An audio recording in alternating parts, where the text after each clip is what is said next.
காரிலே வரும்போது படித்து வர வேண்டும் என்ற ஆலோசனைகளை வழங்கி இன்றைக்கு தமிழகத்திலே ஒரு ட்ரோலாக இருக்கின்ற தமிழகத்திலே ஒரு ட்ரோலாக இருக்கின்ற அன்பு சகோதரி சென்னை பெருநகரத்தின் மேயர்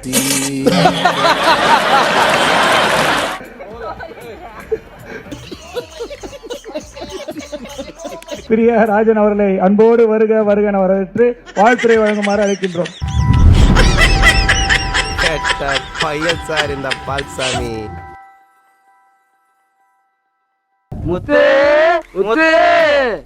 இதோ வந்துட்டேன். வைரமுத்து அவர்கள் அப்படியே பாஸ் பண்ணி போறாரு பார்த்துக்கோங்க ஸ்டேஜ். அப்படி போகும்போது சேகர் பாபு அவர்களும் அப்படியே வரார். சிகப்பு காய் போகுது, கருப்பு காயும் பின்னாலேயே போத. வந்தவர் ஃபோனில் வச்சுக்கிட்டு அந்த பக்கமாக கூட்டத்தை பார்த்து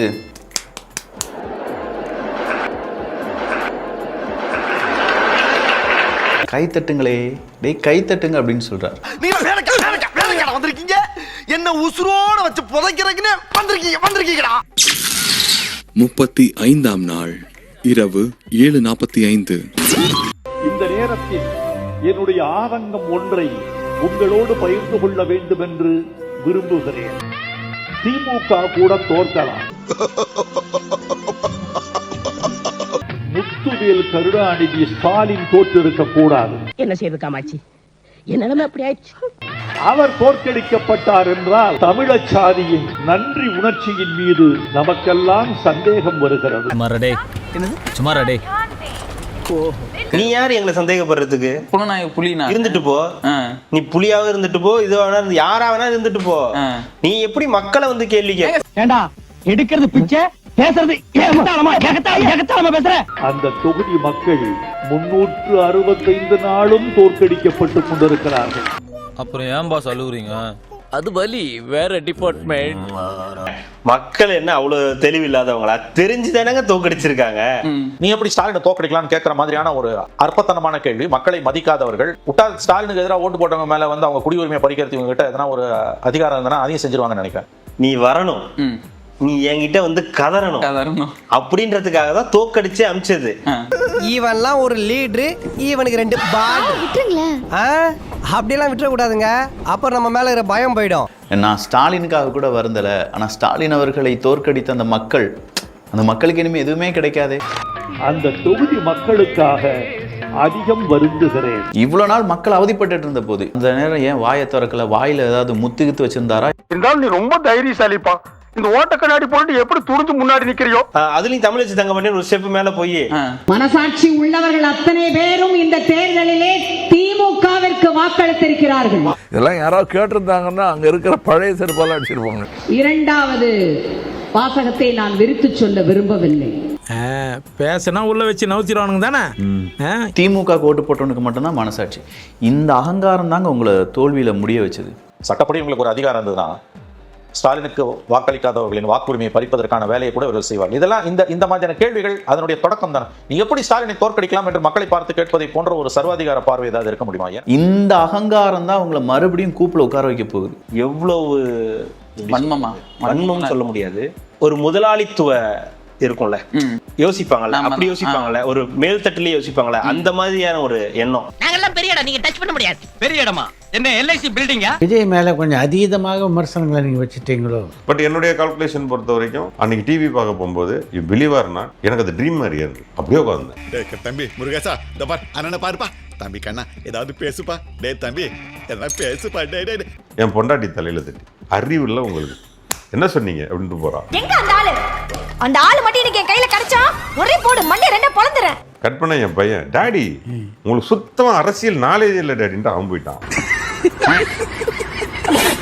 என் பொண்ணு பக்கா விஜய் ஃபேனு. நான் தான் சொன்னேன்ல டாடி, எனக்கு 18 years இருந்தா நானும் போட்டிருப்பேன்னு சொல்லனா இல்லையா டேடி அப்படின்னா. அப்படியே உட்காந்துருந்தேன். சபா இப்பவே கண்ணை கட்டுது. இவைகளே இந்த ஏறுறாங்கல்ல, அந்த மொத்த தமிழ்நாடும் என்ன ஏறுமோ வச்சு செய்யும் செஞ்சுட்டாங்க சார். நம்மள கெட்ட வார்த்தையில காதெல்லாம் கருகிற மாதிரி திட்டுறாங்கடா. எவ்வளவு டீப்பா போறாங்க. ஐஎஸ் ஒரு அரசு ஆண்டுகிட்டு இருக்குது, ஒரு பெரிய ஒரு முதலமைச்சர் இந்தியாவே திரும்பி பார்க்கக்கூடிய நல்லாட்சி கொடுத்துட்டு இருக்கிற ஒரு முதல்வர்கிட்டே ஐஎஸ் என்ன சொன்னாங்க? அவர் 2 சீட்டு தான் வருவார். ஐயோ டேய், அவன் தான்டா இன்னைக்கு பெரிய வேலை பார்த்து விட்டு போயிட்டான். திமுக தலைவர் திரு மு.க. ஸ்டாலின் அவர்கள் தொடர்ந்து பேசும்போது எல்லாம் சொல்லிட்டு இருக்காரு, இப்போ ஆட்சி நடப்பது நம்முடைய தயவில் தான் நடந்து கொண்டிருக்கிறது என்பதை மறந்து விடக்கூடாது. இப்ப நடக்கிறது தாவேக ஆட்சி இல்ல, திமுக ஆட்சி தான். திமுக தலைவர் சொல்றார் நடப்பதே திமுக ஆட்சி தான் அப்படின்றார். அடுத்தவரி இந்த ஆட்சியின் அராஜகங்களை பொறுத்துக் கொள்ள முடியவில்லை. இதுல உண்மை ரெண்டும் உண்மைதானே. ரெண்டும் ஒரே ஒரு ஸ்டேட்மெண்ட், ஒரே ஒரு கல்யாணத்துல. எங்க தயவுல தான் ஆட்சி நடக்குன்னு ஒரு பைத்தியம் கூட இப்படி புலம்பாது. எங்க ஆதரவுல ஜெயிச்சவங்க எல்லாம் போய் தானே அங்க ஆதரவு கொடுத்து ஜெயிச்சிருக்காங்க. இல்ல அது ஒரு பாயிண்ட். எங்களுடைய கொள்கைகளை தான் நீங்கள் செய்து கொண்டிருக்கிறீர்கள். அது என் திட்டங்கள் எல்லாம் நீ தொடர்ந்து தான் ஆகணும்ன்ற நிலைமை இருக்கு. அதனால நடப்பது திமுக ஆட்சி தான். இந்த ஆட்சியின் அராஜகத்தை என்னால் பொறுக்க முடியும். சட்டம் ஒழுங்கு பிரச்சனையை வச்சு கொள்வாரு. நான் கொஞ்சம் மென்டல், எந்த நேரத்துல என்ன பண்ணுவேன்னு எனக்கே தெரியாது. எனக்கு வந்து அந்த கான்ஃபிடன்ஸ் திமுக தலைவர் ஸ்டாலின் சொன்ன மாதிரி இந்த ஆட்சியோட அராஜகத்தை தாங்க முடியவில்லை. இந்த ஆட்சியே திமுக ஆட்சி தான். ஒரு முதலமைச்சராக இருந்தவருக்கு இந்த அடிப்படை விவரமே தெரியலங்கிற வருத்தம் தானே. இதுதான் புரியாத புதுதா இருக்கு. இது வந்து 6 மாதம் நீடிக்காது, 1 வருடம் நீடிக்காது. 6 மாசம் இல்ல, 5 மாசம் இல்ல, 4 மாசம் இல்ல, 3 மாசமாவது தாங்குமா என்ற ஒரு கேள்விக்குறியோடு தான் இந்த ஆட்சி நடந்து கொண்டிருக்கிறது. அடுத்த எடுப்புலயே நான் ஆட்சிக்கு வந்துடுவேன் 3 மாசம் நீடிக்கான்னு சொன்னா என்ன அர்த்தம் இருக்கு? இது கட்சி நடத்துறவங்களுக்குள்ள அழகா? இந்த ஆட்சி ஒரு 6 மாசம் நீடிக்கும் நினைச்சேன். ஆமா, இன்னைக்கு 3 மாசம் சொல்லி இருக்கிறார். 3 மாசம் கூட தாங்காது போல. அப்படி அது எப்படி சொல்லலாம்? 6 மாசம் வெயிட் பண்றேன்னு சொன்னவரு 3 மாசம் கொண்டு தாங்கம்மா பார்க்க போறேன்னு சொல்றாரு. அப்ப என்ன நடவடிக்கை அது? 6 மாசம் வரைக்கும் இந்த அரசாங்கம் சரியான பாதையில தான் போகும்னு அவர் ஆரம்பத்தில் நினைச்சிருக்காரு. அந்த பெரும்பான்மையெல்லாம் நிரூபிக்க போது இப்போ அப்படி ஒரு கருத்து வைக்கிறாருன்னா சம்திங் ஏதோ வந்து ஒரு சீரியஸான ஒரு விஷயம் இருக்கு அப்படின்னு தானே பார்க்கப்படும். உங்களை பார்த்தா பரிதாபமா இருக்குங்க. இவ்வளவு அப்பாவியா இருக்கக்கூடாது. அப்பாவியா இருக்கலாம், ஆனா இவ்வளவு அப்பாவே இருக்கக்கூடாது. இன்னும் பச்சை பிள்ளையா இருக்கேடா. 6 மாசத்துக்கு எதுவும் பேச மாட்டேன்னு சொல்லி 2வது நாளே தஞ்சாவூர்ல ஒரு கல்யாணத்துல பொண்ணு மாப்பிள்ளை வாழ்த்துறது கூட அங்க போய் ஓணும் அழுதாருல. அதெல்லாம் உங்களுக்கு தெரியாதா? அண்மையில அவங்க சொல்லக்கூடிய ஒரு வார்த்தை என்னன்னா சோஃபா மாடல் ஆட்சி நடக்குது அப்படின்னு ஒரு வார்த்தையை வந்து அடிக்கடி பயன்படுத்துறாங்க. எங்கெங்கெல்லாம் விஜய் அவர்கள் போறாரோ அங்கெல்லாம் ஒரு சோஃபா வந்து இறங்குது. பைத்தியங்களை கூட வேணாம், வேற ஏதாவது பேசுவோம் சார். உளறானுங்க.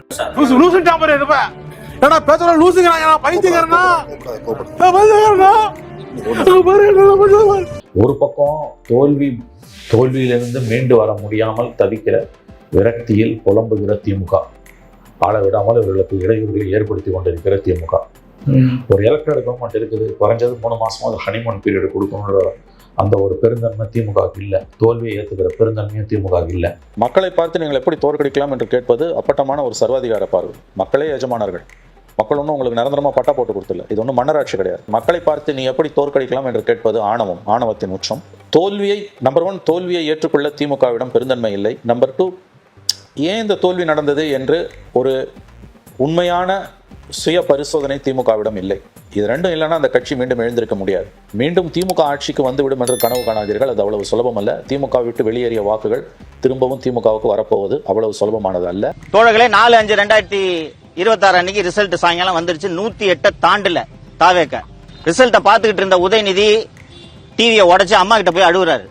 எப்படி விஜய வந்து இந்த முதலமைச்சர் நாற்காலியில் அமர்ந்து நான் பார்ப்பேன், என்னால் தாங்க முடியாதே என்று அன்னியார் திருமதி துர்கா ஸ்டாலின் அவர்களிடம் அழுததும் துர்கா ஸ்டாலின் சேகர் பாபுவை கூப்பிட்டு தம்பி அழுவுது, நீங்க எல்லாம் எதுக்கு இருக்கிறீங்க, ஏதாவது பண்ணுங்க என்று சொன்னதும் சேகர் பாபு இதர திமுக எம்எல்ஏக்களிடம் பேசி வேலு, அனிதா ராதாகிருஷ்ணன் போன்றோர் எடப்பாடி பழனிசாமியை தொடர்பு கொள்கிறார்கள்.